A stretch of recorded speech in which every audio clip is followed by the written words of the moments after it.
नमस्कार मंडळी, आज आपण बनवणार आहोत अननसाची चटणी, पायनॅपल चटणी.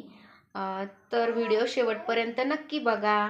आणि चला तर, हे अननस आहे, याचे छोटे छोटे काप करून घेणार आहोत आपण. आता बारीक काप करून घ्यायचे अननसाचे, म्हणजे लवकर शिजतात आणि मऊ होतात. तवा गरम करायला ठेवलाय. मोहरी घेतली आहे, मोहरी टाकायची आहे. मोहरी मस्त तडतडू द्यायची.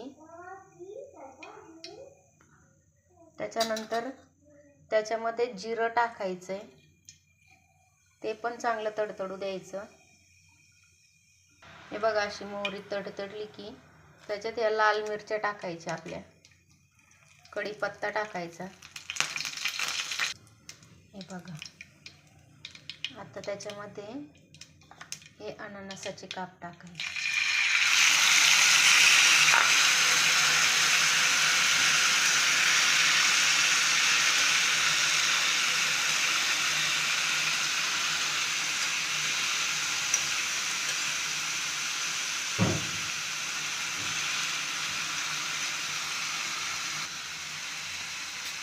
त्याच्यामध्ये आपण हळद टाकणार आहोत, आपलं घरगुती लाल तिखट टाकणार आहोत. हे सगळं मिक्स करून घ्यायचं. मध्ये तुम्ही चवीनुसार मीठ टाका. चवीनुसार तुम्हाला जसं वाटेल तसं साखर टाका. खूप छान लागते.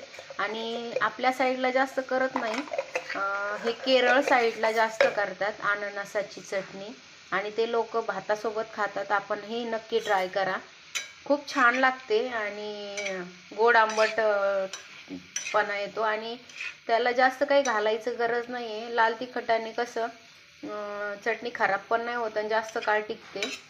आणि ही खूप दिवस टिकते, 8 दिवस सहज टिकते वरती. फ्रीजमध्ये असेल तर फ्रीजमध्ये पण फ्रीजमधलं शक्यतो खाऊ नका. हे बघा, आणि याला झाकण ठेवायचं आहे मस्त, आणि वाफळू द्यायचं. तुम्ही पण ही अननसाची चटणी नक्की ट्राय करा आणि मला कमेंट्स करा. हे बघा, खूप छान लागते. टेस्ट करून दाखवते मी.